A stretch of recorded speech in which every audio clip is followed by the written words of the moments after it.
కాళేశ్వరంపై మరో కుట్ర జరుగుతుందని మాజీ మంత్రి హరీష్ రావు మాట్లాడడం జరిగింది. సీఎం రేవంత్ రెడ్డికి అదేవిధంగా ఇరిగేషన్ మంత్రి ఉత్తమ్ కుమార్ రెడ్డికి నీటి విలువ తెలియదు, ఆ మోటార్లని ఆన్ ఆఫ్ చేస్తూ కూడా మరోసారి కుట్ర చేస్తున్నారు. మోటార్లని ఆన్ చేయకపోతే 1,00,000 మందితో కూడా ముట్టడిస్తాం, మోటార్లను మేమే ఆన్ చేస్తామని కూడా వ్యాఖ్యలు చేయండి. మనతో మాట్లాడానికి తుంగతుర్తి ఎమ్మెల్యే మందుల సామెల్ ఉన్నారు. చెప్పండి, నీటి విలువ సీఎం రేవంత్ రెడ్డికి ఇరిగేషన్ మంత్రికి తెలియదు, మొత్తం మీద మేమే లక్షలాది రైతులకు వెళ్ళి కూడా మోటార్లు ఆన్ చేస్తామని కూడా హరీష్ రావు చెప్తున్నట్టు. ఎప్పుడు చేస్తారట మీకు సమయం ఇస్తున్నాం, ఆన్ చేయకపోతే సమయం జనం ఎప్పుడో సమయం ఇచ్చారు. 2023 సమయం ఇచ్చారు వాళ్ళకు. అందుకనే కాళేశ్వరానికి నేనే కథానాయకుని, నేనే ఇంజనీర్ను, నేనే డాక్టర్ను, సూది గుచ్చేది నేనే, రాయి మోసేది నేనే, కంకర మోసేది నేనే అని చెప్పి దాన్ని నిర్మాణం చేస్తే వాళ్ళే కట్టి వాళ్ళ కాలం కూడా కుప్పకూలిపోయింది కాళేశ్వరం. ఏమైనా సిగ్గుడా అలా మాట్లాడటానికి. నీటి విలువ ఆయనకి ఎరకన, వాళ్ళకి ఎరుకున్నది అంతా దోపిడీ, దొంగలు, పిల్లమోడు మాట్లాడుతుంటే ఫోన్లీనుడు, పిల్లమోడు మాట్లాడుకుంటే ఫోన్లీనుడు, ఏనావా ఎవరైనా భార్య భర్తలు మాట్లాడుకుంటే ఫోన్లింటే అరవా. ఇంకా రాగరా దాని కథ భాగవతం అంతా బయటపడుతుంది. కాళేశ్వరం కథ వాళ్ళకి తెలుసు, కమిషన్ కథ.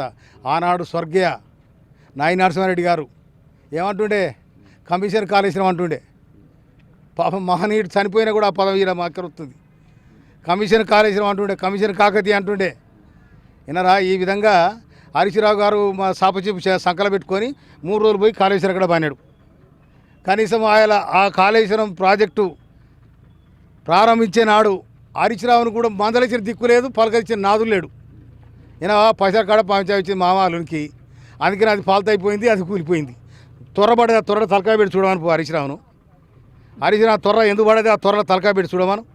అంటే రాజకీయంగా కుట్రలు చేస్తున్నారు మొత్తం కూడా కాంగ్రెస్ ప్రభుత్వం మొత్తం కూడా. దాన్ని అంతా కూడా ఏంటిది రానిది రాజకీయ కుట్రలేంది? రాళ్ళ కుట్ర చేస్తాడా, సిమెంట్ కుట్ర చేస్తాడా, నాణ్యత కుట్ర చేస్తాడా? మీరు ఫాల్తూ ఏమైనా పైసలు మిగులుతాయని చెప్పి నాణ్యతలే కూడా కట్టి అది కూలిపోతే ఎవరి మీద అంటారండి మీరు? నీటి విలువ నీకేం తెలుసు? నువ్వు ఆడ వ్యవసాయం చేసినా నీకు మీదేమెరక, నీకు వరవేమెరక, దాని గట్టేమెరక, కాలువేమెరక, మీదేమెరక. దానికోసం హరీష్ రావు మాట్లాడితే దయ్యాలు వేదాలు వెళ్ళినట్టుంటాయి. అలాగేమెరకండి వ్యవసాయం కోసము. మందిని ముంచి బాగుపడ్డారు మంచిగా. తెలంగాణను తీసుకొచ్చి చేతిలో పెడితే మొత్తం ఆగమాగం చేసి మొత్తం బురదమడుగు చేసిరు. ఇలా కవిత బురదమడుగు పోతే పోయి ఆటుకుంటే వాడు కాలేజ్ ఆడ కేజ్రీవాల్ కూడా పోయిండు. కానీ వాళ్ళు బంగారు తెలంగాణని మొత్తం కూడా కాంగ్రెస్ చేతిలో పెడితే మొత్తం ఆగమాగం చేస్తారని వాళ్ళు అంటున్నారు. ఏడ బంగారం ఇప్పుడు ఎక్కడ వాళ్ళ కథ చిన్నగా లేదు. బిడ్డ ఒక దిక్కు, కొడుకు ఒక దిక్కు, అల్లుడు ఒక దిక్కు, కేసీఆర్ ఒక దిక్కు. వాళ్ళు చిన్న కొల్లం అయ్యి ఆగమాగమైన ఈ పార్టీ ఉంటుందా పోయిద్దిరా నాయన అనుకుంటుంది. ఎందుకంటే వాళ్ళు టీఆర్ఎస్ని ఎప్పుడు బీఆర్ఎస్గా మార్చినరో వాళ్ళ బొందలగడ పార్టీ అయింది, వాళ్ళ బొంద వాళ్ళు దూకున్నారు, కథమైపోయారు. ఇప్పుడు ఎన్నికలు పెట్టవని రేపు స్థానిక సంస్థల ఎన్నికల్లో చూపిస్తామా ప్రతాపం? కేటీఆర్ ఇప్పుడు కవితను చిన్న పక్క పంపించేసినారు, కవితను పక్కన పంపించేసినారు. మన కవిత కొడుకుని తీసుకొని కేసీఆర్ దగ్గర పోయి, అయ్యా నా కొడుకు అమెరికా పోతే దీవించమంటే కొడుకు రమ్మని కానీ బిడ్డను అవతలవుతామని చెప్పారు. అటెండ్ చేసినారు. ఇప్పుడు మా బామ్మారికి బాగా పంచాయతీ పడది. కేసీఆర్ ఆలోచిస్తూ ఉన్నాడు, ఈయనకి ఇస్తే కష్టం, వానికి ఇస్తే కష్టం, ఈ అధ్యక్ష పదవి ఎప్పుడు గుంజుకుంటారో నాయన వాని కోసం అనుకుంది. ఈలగక్కదని ఈ రాష్ట్రం మీద సోయి లేదు, ఈ ప్రజల మీద సోయి లేదు. వేలాది మంది అమరులైన తెలంగాణ కోసం సాధించి చేతులు పెడితే మీరు చేసిన తతంగం ఇది. ఏం చేసింది మీరు? బంగారు తెలంగాణ. ఏం బంగారు తెలంగాణ? మా బిక్కేట మొత్తం తీసుకుపోయారు. మొత్తం మీరు 5గురు, తర్వాత వీడు పోయిన కిషోర్ పంచుకున్నారు, జగన్రెడ్డి అందరు పంచుకున్నారు, మరి సైడ్ పంచుకున్నారు. ఉసుకే బుక్కిరు వాళ్ళు.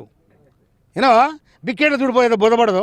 కానీ ఇప్పుడు మొత్తం కూడా మళ్ళీ మందుల సామెలు ఇసుకని అమ్ముతున్నారని వాళ్ళే చెప్తారు. బిక్కేట్ల దోషుడు ఇసుక తీయనని చెప్పి ఆయన చెప్పిన మూసీ నదిలో ప్రభుత్వ అధికారికంగా ఏం చేసుకున్నా నాకు అభ్యంతరం లేదు, వంగమర్తి కాడ తీసుకుంటే నాకు అభ్యంతరం లేదని కూడా చెప్పిన. అది ఇవాళ శాంటాక్స్ నడుస్తూ ఉంది ప్రభుత్వ అవసరాల కోసం.